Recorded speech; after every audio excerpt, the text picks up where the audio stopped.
नमस्कार, स्वागत है आपका फिफाना हिंदी क्लासेस के यूट्यूब चैनल पर। और इस क्लास में अपन एक कहानी का अध्ययन कर रहे थे। कहानी का शीर्षक रोज है और इसके रचयिता अज्ञेय जी हैं। तो चलिए कहानी को आगे बढ़ाते हैं। अज्ञेय जी द्वारा रचित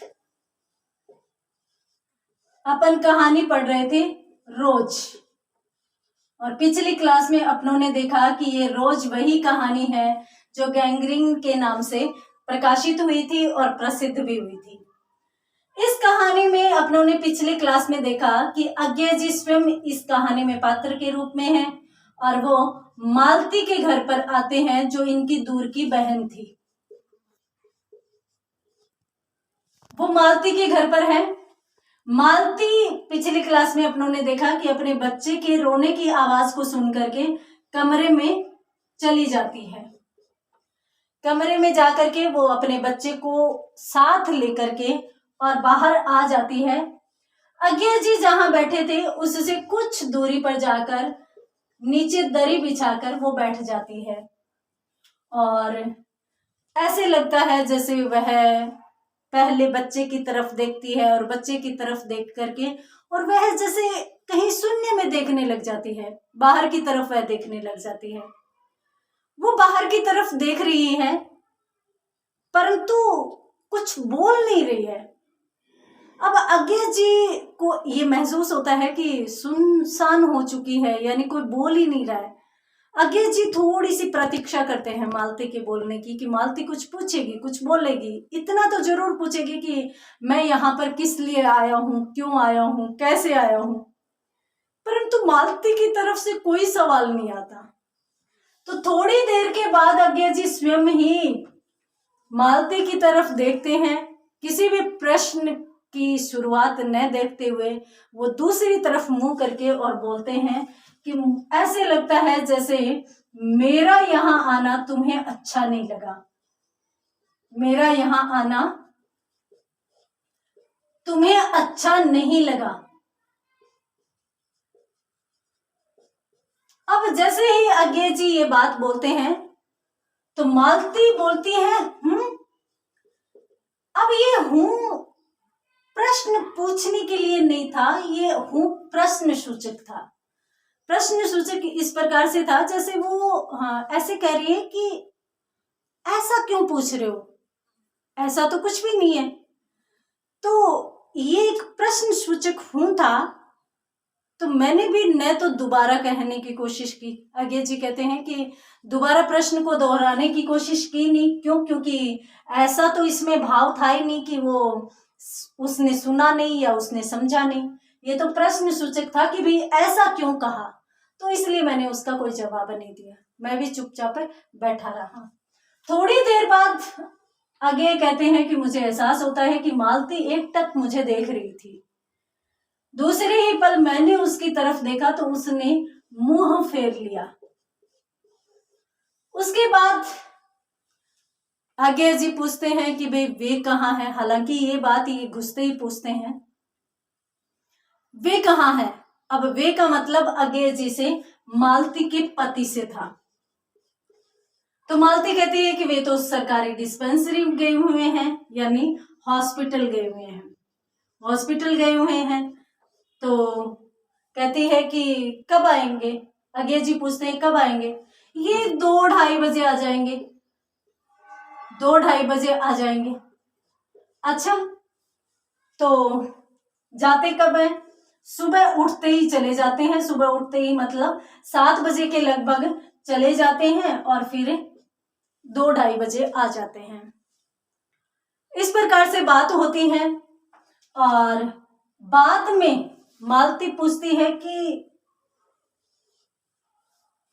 तुम यहां आए कैसे, पैदल या लारी से या किसी गाड़ी से।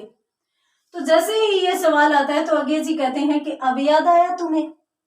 तो फिर वो यूं कहते हैं कि पैदल आया, मैं पैदल चलकर आया। फिर तो तुम बहुत थक चुके होंगे। क्यों? क्योंकि मालती जहां पर रह रही है वो एक पहाड़ी गांव है, मैंने आपको बताया भी था। इस तरीके से चढ़ाई चढ़नी पड़ती है यहाँ पर। इस तरीके से पहाड़ है और पहाड़ के ऊपर कोई गांव बसा हुआ है और इस गांव में यानी मालती तक पहुंचने के लिए लगभग 18 मील की दूरी तय करनी पड़ती है।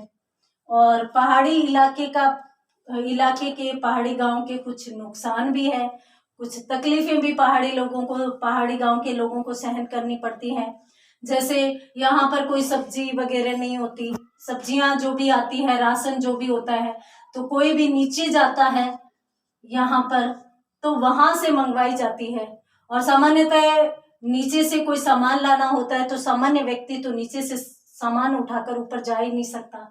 18 मील का रास्ता और उसके बाद सामान, तो या तो किसी कूली की सहायता लेनी पड़ती है या फिर किसी टट्टू की सहायता लेनी पड़ती है, जिसके माध्यम से सामान ऊपर ले जाया जाता है। तो इस प्रकार से यहाँ का जीवन थोड़ा सा मुश्किल है, जिसके बारे में बात होती है। उसके बाद थोड़े ही पल बाद मालती बैठी है एक तरफ, अज्ञे जी बैठी हैं और इतनी ही देर में दरवाजे के खटखटाने की आवाज आती है। जैसे ही दरवाजा खटखटाने की आवाज आती है तो वैसे ही मालती एक बार तो उस पर कोई क्रिया नहीं करती। जब दोबारा दरवाजा खटखटाया जाता है तो मालती उठती है, दरवाजा खोलती है तो मालती के पति महेश्वर घर पे आए थे। महेश्वर को अज्ञे जी ने कभी देखा नहीं था क्योंकि वो इनके विवाह में शामिल नहीं हुए थे। मालती से वो 4 वर्ष बाद मिल रहे थे, तो फोटो देखी थी तो थोड़ी सी पहचान में आ रहे थे। तो अज्ञे जी भी खड़े होकर महेश्वर से मिलते हैं। दोनों के दोनों फिर कमरे में बैठ जाते हैं, आपस में बातें होने लगती हैं। मालती जाकर के आंगन में खाना बनाने लगती है, भोजन बनाने लगती है। अब मालती भोजन तैयार कर रही है, इन दोनों के बीच में बातें होती है। बातें वही स्वाभाविक बातें होती है जो सामान्य तौर पर हम किसी अनजान व्यक्ति से पहली बार मिलते हैं। क्या चल रहा है, कैसे चल रहा है, क्या करते हो, किस प्रकार से रहते हो, इसी प्रकार की सारी बातें होती है। अज्ञे जी कहते हैं कि महेश्वर से जब बात की जाती है तो वो ही रोजाना के मरीज, वो ही रोजाना की दवाएं, वो ही रोजाना की हिदायतें, पूरा का पूरा काम उसी प्रकार से चलता है। तो ऐसे लगता है जैसे महेश्वर भी इस प्रकार की जिंदगी से थोड़ा सा ऊब से गए हैं, नीरस हो गए हैं। तो उनकी जिंदगी इसी प्रकार से चल रही है। अज्ञे जी और महेश्वर के बीच में दोनों में बातें होती है। इतनी ही देर में मालती 2 थाली लेकर आती है, यानी अज्ञे जी और महेश्वर दोनों के लिए वो खाना लेकर आती है। वो खाना लाती है तो उसी समय उसके गोद में बच्चा भी होता है, वो खाना दे देती है दोनों को। उसके बाद बच्चा रोता है तो वो जैसे उसे चुप करवाने के लिए नहीं, यूं जोर से डांट सी लगाती है, जैसे मतलब उसे और तेज रुलाना चाहती हो कि चुप हो जा। और जब वो चुप नहीं होता, जिसे बच्चे को धमकाया जाता है कि चुप हो जा, सामान्यतः मालती ने इसलिए नहीं किया था ये कि वो और रोए, मालती ने झुंझला कर किया था। सामान्य वो काम कर रही थी, उसके बाद साथ साथ बच्चे को संभाल रही थी, तो थोड़ी सी झुंझलाहट में थी, तो उसने कहा कि चुप हो जा। जोर से जैसे ही बोला, बच्चा और तेज रोने लगता है। और जब बच्चा और तेज रोने लगता है तो मालती वहीं पर उसे नीचे बैठा करके और चली जाती है। और जैसे बैठा करके चली जाती है तो बच्चा और तेज रोने लगता है और मालती रोटी लाने के लिए निकल जाती है, रोटी लाने के लिए चली जाती है। रोटी लेकर जब आती है तो अज्ञे जी मालती से पूछते हैं कि भाई तुम नहीं खाओगी क्या, या तुम्हारा खाना हो चुका? तो महेश्वर मुस्कुरा करके, हंस करके कहते हैं कि नहीं, ये पीछे खाएगी का मतलब है ये बाद में खाएगी। तो अज्ञे जी कहते हैं कि 3 बजने को है।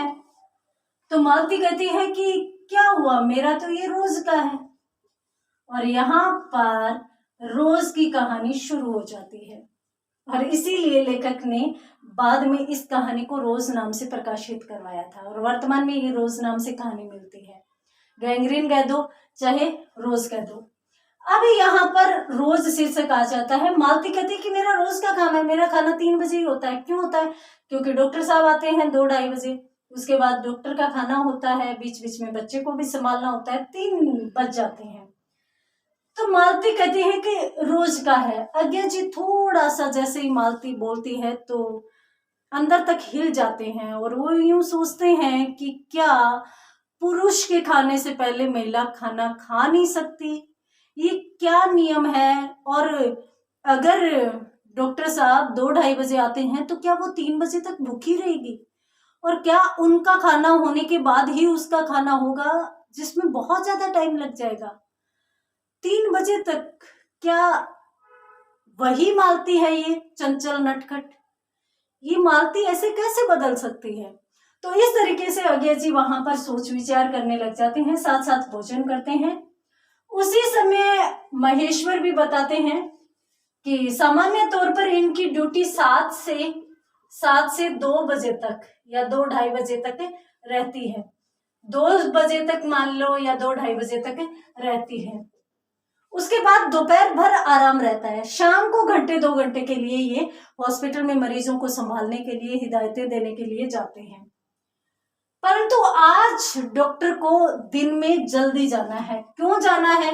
क्योंकि 1-2 मरीज ऐसे आए हैं जिनकी हालत बहुत ज्यादा गंभीर है, हो सकता है उनका ऑपरेशन भी करना पड़ जाए, तो इसलिए आज इनको जल्दी जाना है। तो महेश्वर और आज्ञा दोनों भोजन करते हैं।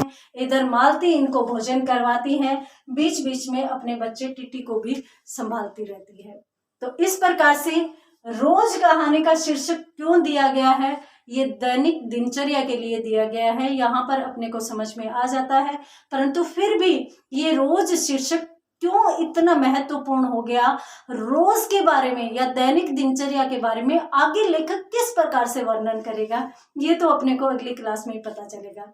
तो मिलते हैं अगली क्लास में इसी कहानी के साथ। तब तक के लिए धन्यवाद।